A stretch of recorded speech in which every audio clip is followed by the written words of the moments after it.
pag narinig na tinawag ang apelyido? Cuerda, Present po. Cleope, Present po. Gardonia. Present po. Okay, magaling na wala ni isang lumiban para sa ating klase ngayon.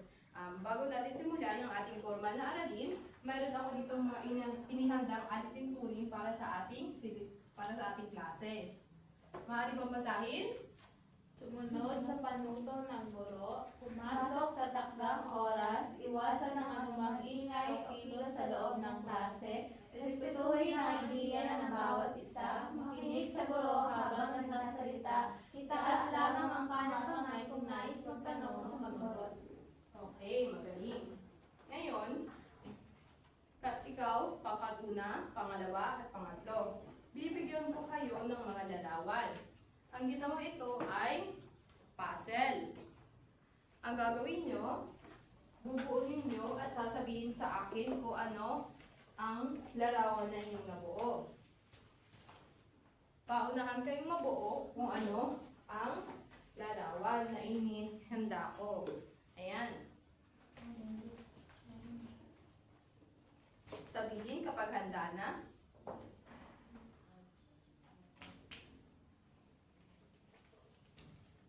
Ma'am, Yung pangkatatlo. Ano ang iyong nabuo? pinya po. Pinya. Okay, magaling. Kayo, group pangkatuna. Pinya din po, ma'am. Pinya. Ang pangalawang pangkat, ano ang inyong nabuo? Pinya po. Pinya. Okay. Magaling. Pinya ang inyong nabuo. Ngayon, alam niyo ba kung saan matatagpuan ang pinya? Kung saan madalas makita ang pinya, saan madalas makita or nabibili ang prutas na pinya? So, ma'am, sa palengke Sa po. palengke, tama. Sino madalas sa inyo kumain ng pinya? Ma'am. Okay, ang pinya ay napakasarap at matamis. Ngayon, may ideya na ba kayo kung ano ang tatalakayin natin para sa araling ito? Opo. Okay, magaling. Ang tatalakayin natin para sa umagang ito ay ang... Basahin daw po. Pag-unawa sa tekstong naratibo ang alamat ng pinya. Okay. Maraming klase ang tekstong naratibo. Pero ngayong araw, tayo ay mag-focus lamang sa ang alamat ng pinya.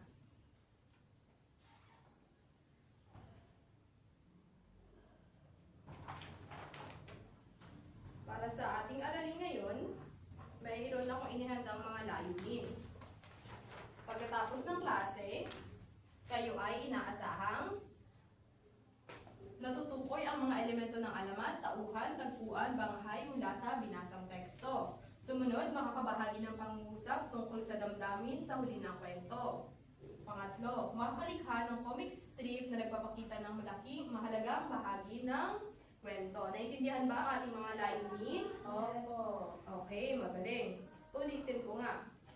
Sino sa inyo ang nakakaalam ng alamat ng pinya? Ma'am.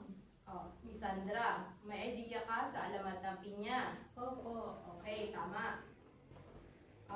Ang alamat ng pinya ay isa rin kathang isip, kumbaga ay gawa-gawa, kwentong bayan at hindi base sa totoong pangyayari. Ngayon, balikan muna natin kung ano nga ba ang alamat. Ang alamat ay nagpapaliwanag ng pinagmulan ng isang bagay, katulad ng nabanggit ko kanina. Ang mga kwentong ito ay madalas na nagtatampok ng mga maiwagang nilalang, magigiting na bayani at nagpapaliwanag ng mga natural na pangyayari.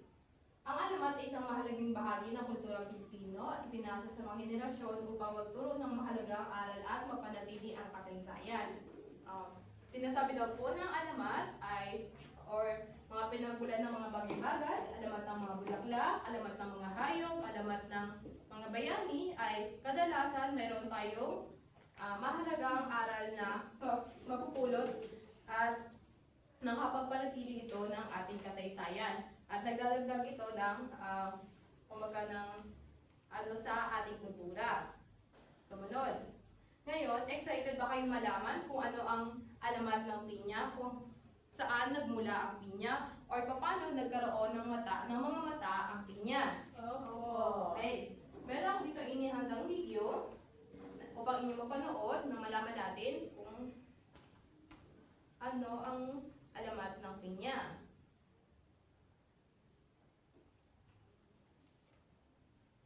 Okay, makinig ng mabuti.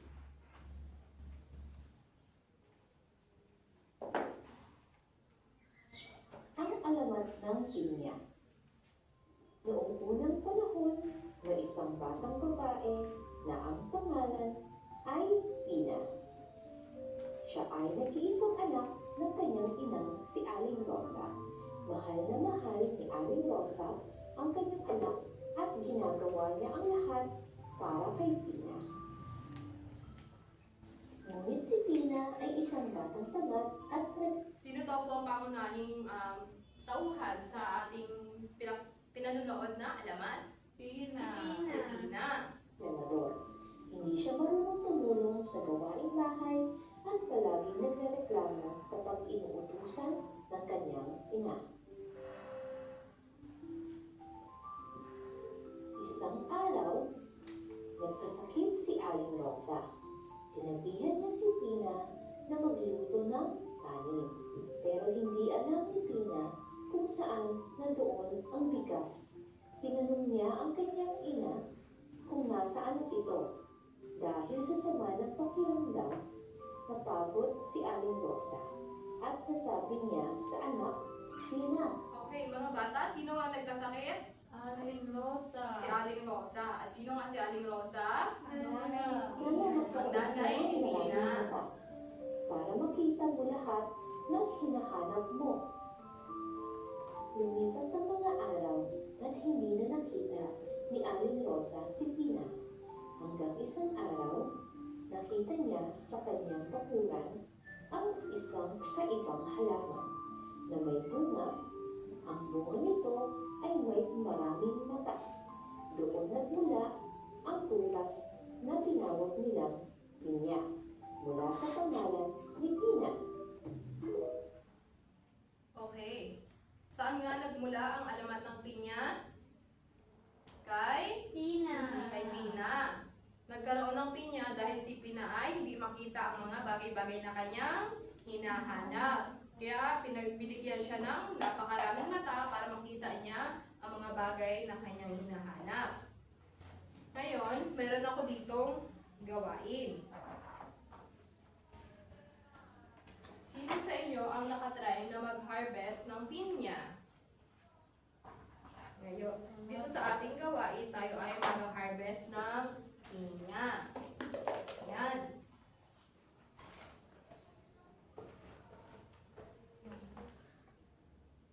Ang mahiwagang pag-unawa.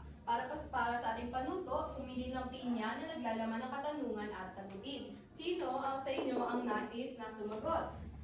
O, Miss Berta, mag-harvest ng pinya.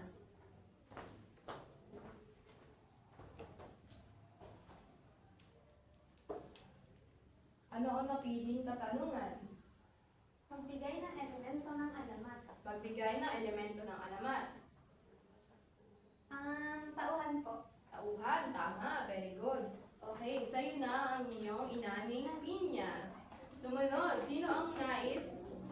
Miss Cleope.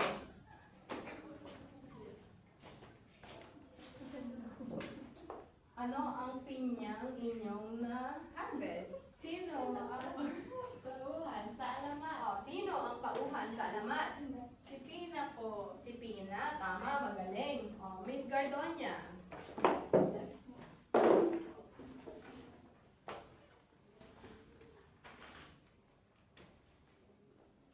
Ano ang alamat? Ano ang alamat? Alamat ng pinya. Alamat ng pinya. Ang ating binasa ay ang alamat ng pinya. Pero ano nga ang alamat? Ma'am. Miss Cuerda. Tama, magaling. Ano po? Tinagmulan ko lang yun. Kaya tumutukan ko sa pinagmulan sa bahay. Tama. Ang alamat ay mga kataang isip tungkol sa pinagmulan ng mga bagay-bagay. Okay.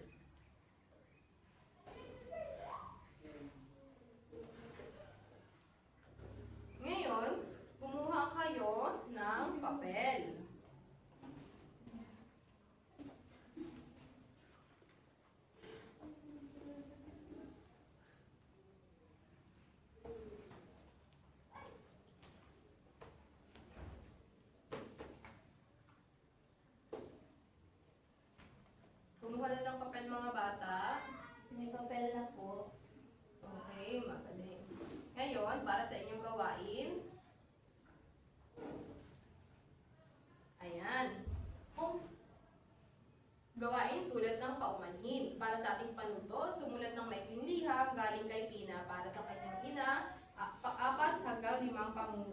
lamang. Halimbawa, ipagsahalimbawa nyo na kayo ay si Tina at susulatan ninyo ang inyong ina.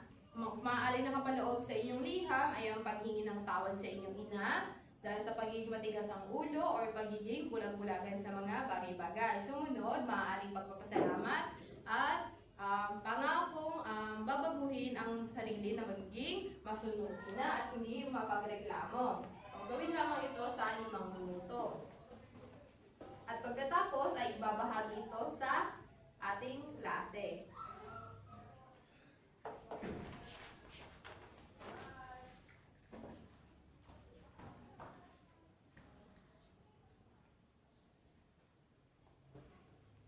Tapos na? Opo. Sino ang nais magbahagi? Sino ang nais magbahagi ng kanyang sulat na ginawa?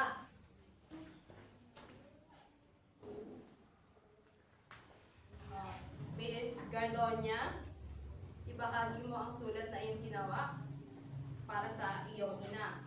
Bilang ikaw ay si Pina.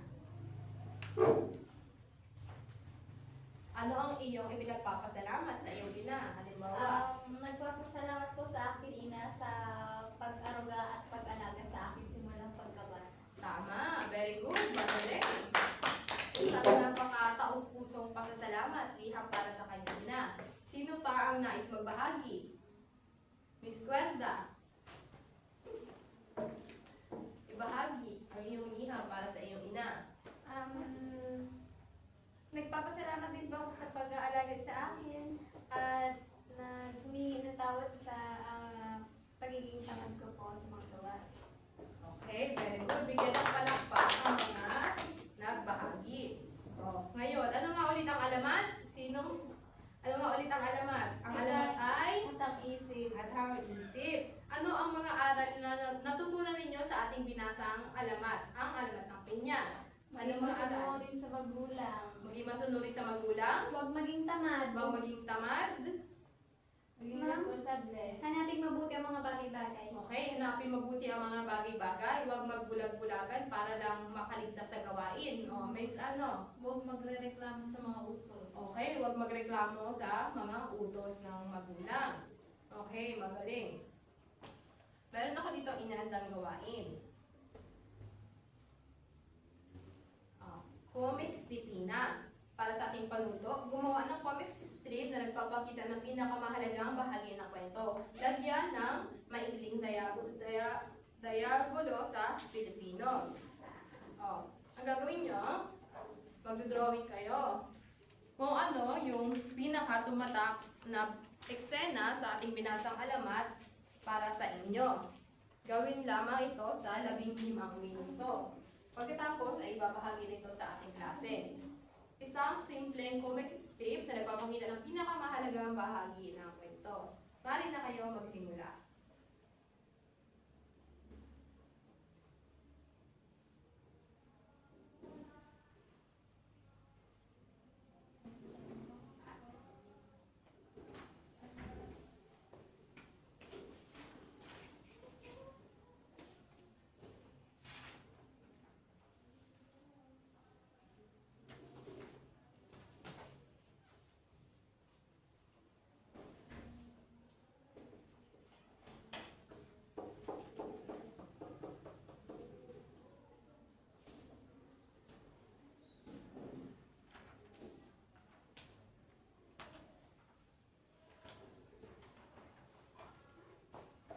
Balo na lang kayong 5 minuto.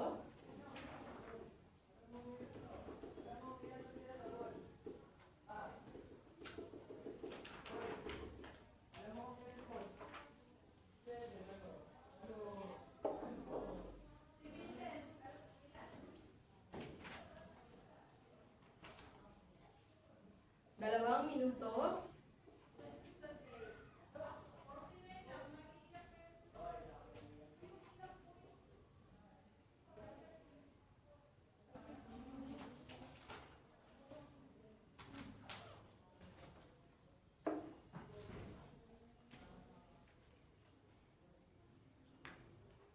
Okay. Tapos na ba lahat? Opo. Sino ang nais magbahagi ng kanyang ginawang simpleng comic strip na nagpapakita ng pinakamahalagang bahagi ng kwento?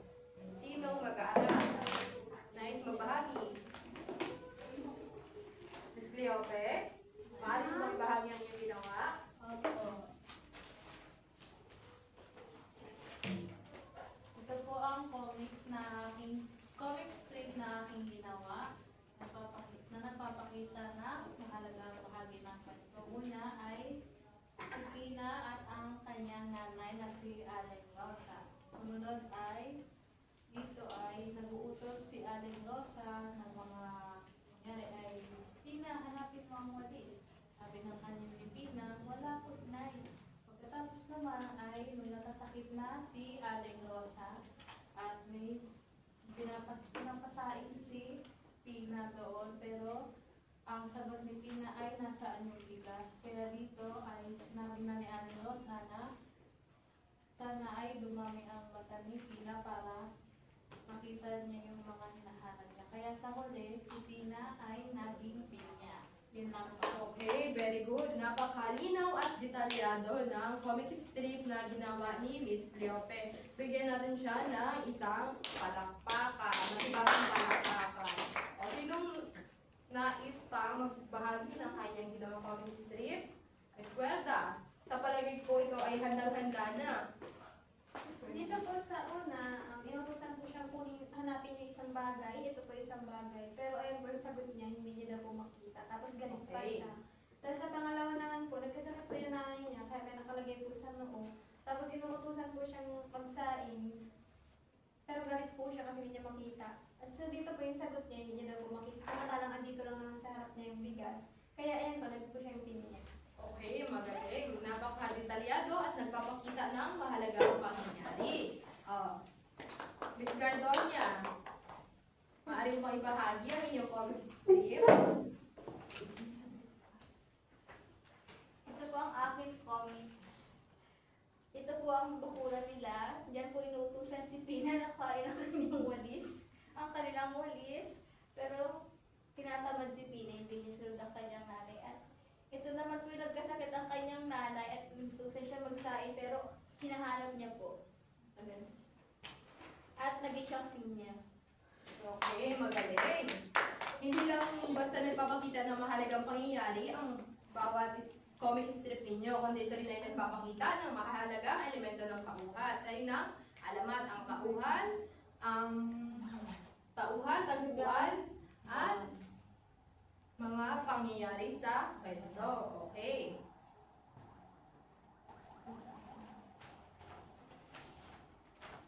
At para sa inyong pagsusulit,